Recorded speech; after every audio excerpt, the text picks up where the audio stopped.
It began with a midnight ride and a stolen stockpile of gunpowder. In April 1775, General Thomas Gage, commander of the British forces in North America, decided to squash the rebellious rumblings in Massachusetts by sending troops from Boston to seize weapons hidden by colonial malcontents in Concord. What he didn't count on was that Boston was basically the revolutionary tinderbox of the 13 colonies, and someone had just swiped right on rebellion. As British redcoats slipped out of town on April 18th, local patriots spotted them and sprang into action. Paul Revere and William Dawes galloped into history with their legendary midnight rides, rousing the Minutemen, volunteers trained to be ready to fight with less warning than an Amber Alert. By dawn, muskets blazed in Lexington and Concord, marking the start of what would become a grueling, world-altering conflict. British authorities were at first unsure. Was this just another colonial tantrum like the Boston Massacre of 1770, when British soldiers fired into a rock-hurling crowd, or had full-blown rebellion finally arrived? The Americans clarified their intentions at the Battle of Bunker Hill in June 1775. Although technically a British victory,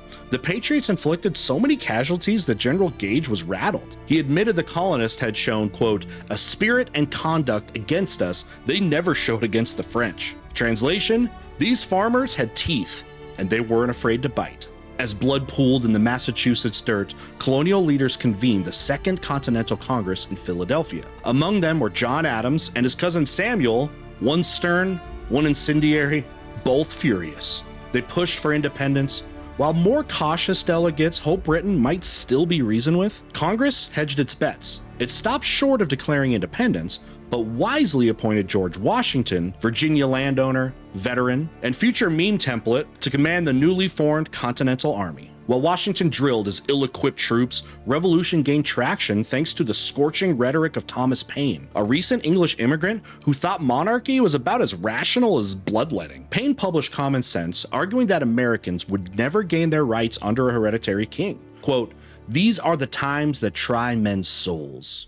Many colonists agreed and enlisted. Meanwhile, rebellion spread like an 18th century wildfire. American forces pushed north to invade Canada and attack Quebec. It failed, but the assault got Britain's attention. Soon, a massive fleet bearing over 30,000 British troops was en route to New York, a clear sign that the Empire wasn't here to negotiate. By July 4th, 1776, the choice was clear: kneel to King George III or stand tall as free men. The Continental Congress chose the latter, adopting the Declaration of Independence. Mostly penned by Thomas Jefferson, it borrowed ideas from Enlightenment philosophers like John Locke and George Mason, asserting that governments exist only with the consent of the governed, and that when a government becomes a dumpster fire of tyranny, it's the people's right and duty to take out the trash. Jefferson's words weren't subtle. King George was accused of inflicting absolute tyranny upon the colonies. With ink and outrage, America broke up with Britain. It was official. War was on. Unfortunately, George Washington had just 20,000 men, many of them underfed, undertrained, and likely under the impression that this would be over by Christmas. Facing them was General William Howe and his professional army, who landed on Long Island that summer. Howe generously offered to pardon the rebels if they laid down their arms. The Americans politely declined, so Howe unleashed hell. Washington's army was chased from Long Island to Manhattan, then into New Jersey, losing battle after battle before staggering into winter quarters in Pennsylvania. But just when it looked like the revolution might die of frostbite, Washington struck back. On Christmas night, he led his troops across the icy Delaware in a desperate surprise attack on Trenton, New Jersey, defeating a garrison of Hessian mercenaries hired by the British. The victory didn't change the tide of the war, but it gave Americans something they desperately needed: hope. Washington couldn't hold Trenton, but the raid proved that the Continental Army wasn't dead yet. The British, meanwhile, had a solid strategy for 1777. General John Burgoyne would march south from Canada, while Howe moved up the Hudson River, splitting the colonies into two. But Howe got bored, or possibly drunk, and decided to detour and capture Philadelphia instead. Sure, it was the rebel capital, but militarily, it was as useful as a snowball in July. Howe's detour gave American forces in the north time to unite against Burgoyne. Outside Saratoga, New York, Burgoyne's army was surrounded, and in October, he surrendered to General Horatio Gates along with 7,000 men. It was the American Revolution's mic drop moment. The stunning victory at Saratoga convinced France that these scrappy colonists might actually win. In 1778, the French entered the war, bringing badly needed warships, troops, and snarky aristocrats. Spain and the Dutch Republic joined later, turning a colonial rebellion into a global conflict. But even with France on board, the Americans still faced long odds. Enlistment was sluggish. Congress, terrified of taxes,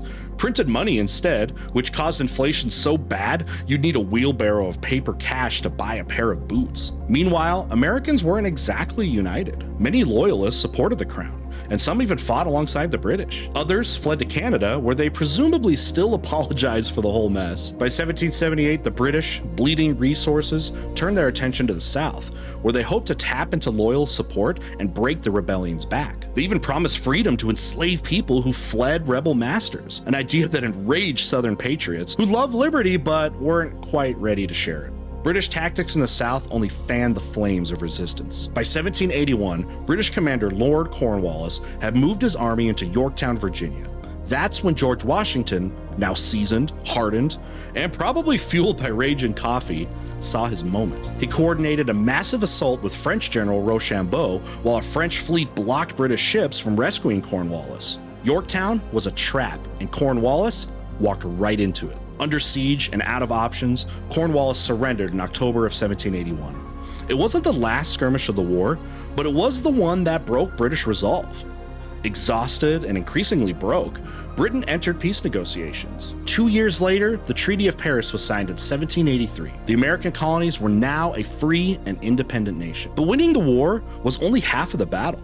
Now they had to govern. During the war, the states had thrown together the Articles of Confederation, a document so weak it made a wet paper towel look sturdy. There was no president, no power to tax, and Congress basically a glorified suggestion box. It reflected the revolutionaries' deepest fear, that strong government would lead to another King George situation. But the problems were piling up. The national debt was massive. Western expansion needed coordination. And the idea that 13 semi-independent states could function as a nation was proving optimistic. Enter Alexander Hamilton and the Federalists, who argued for a strong central government. In 1787, delegates gathered in Philadelphia to fix the Articles. Instead, they tossed them out entirely and drafted the Constitution, a brand new blueprint for a federal republic. Not everyone loved the idea. Anti-Federalists worried that the new government would gobble up states' rights. But after fierce debate and some well-placed compromises, the Constitution was ratified. Key to that victory was Benjamin Franklin, then 81 years old and still sharper than most men half his age. His support helped persuade skeptics to sign on. The new Constitution created a balanced system of government with 3 branches: legislative, executive, and judicial. Congress could now tax, raise armies, and pay off the war debt. To protect individual rights, the Bill of Rights were added, guaranteeing freedoms like speech, religion, press, and the right to a fair trial, unless, of course, you were a woman or person of color or, well, someone without property. Suffrage would remain a slow, painful work in progress. In 1789, the new republic held its first election. Unsurprisingly, George Washington won. His inauguration marked the beginning of what the Revolution had promised: government by the people. In 1797, he peacefully handed power to John Adams, and 4 years later, Adams succeeded power to his political rival, Thomas Jefferson. It was a bloodless transfer of power, a rarity in history, and a sign that the system just might work. The American Revolution wasn't perfect. It was messy, hypocritical, and full of contradictions. But against all odds, the colonists had defeated an empire, built a republic, and created a constitution that outlived them all. Not bad for a bunch of rebels with pitchforks and pamphlets.